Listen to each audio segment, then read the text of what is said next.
Okay, so yeah, well, I came out as gay when I was in grade 9, so I was 13 or 14. And then it was only when I came to university in my first year that the concept of trans even started popping around in my head.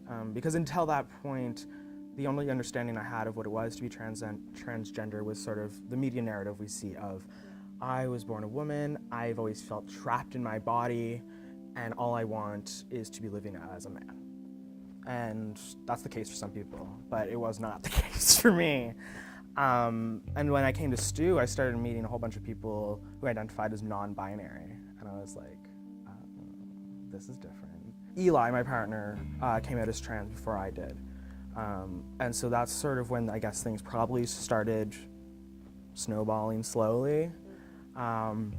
Because it was when he came out that I changed how I identified myself to the public.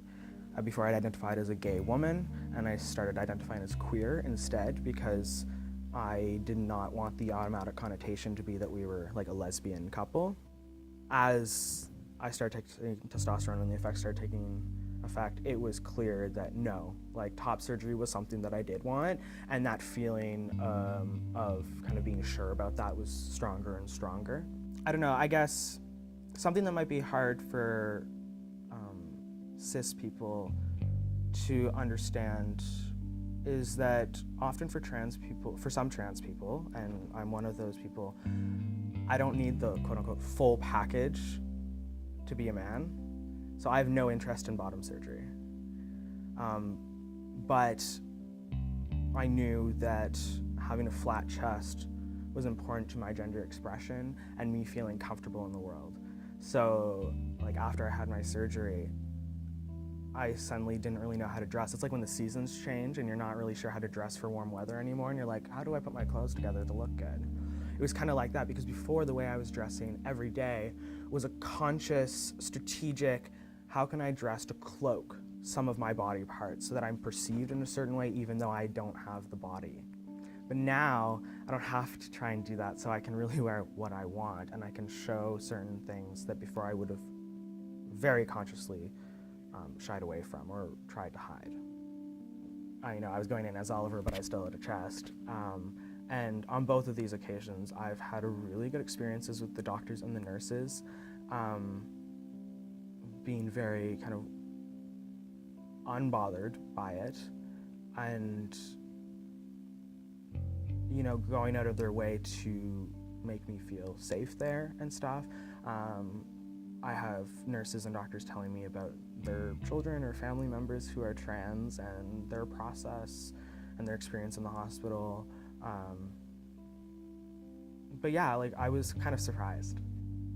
Yeah, and it was also sort of nice to see how well it all went, because one of the things that I was, I guess, a bit weary of and had sort of been cautioned against to a degree was that, if you get top surgery done in New Brunswick, you're going to be one of the first people having it done here, and that means that the doctors are not as experienced. And therefore, you have to be prepared for the fact that you may sort of be a guinea pig for how this procedure will look and how it's done. Once I met the surgeon, and he was talking about how he's done a number of these, then I was feeling pretty good about it, and the process he was describing mirrored quite a bit what Dr. McLean does at his clinic in Ontario, and he's like one of the leading surgeons in Canada who does top surgery. He does hundreds and hundreds a year.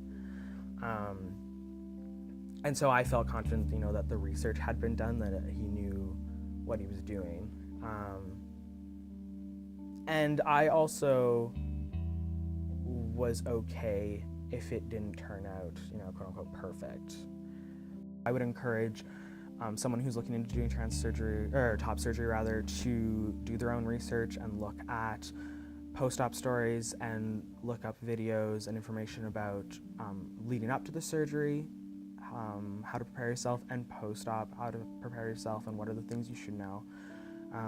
Because yeah, there was stuff that I didn't know that I should be doing, or had misunderstood, or had been told once, and then never had it written down or told me again. And so then when I was talking to my doctor, it was like, oh, what? Like, am I doing something wrong, right? Like, am I not caring for myself properly?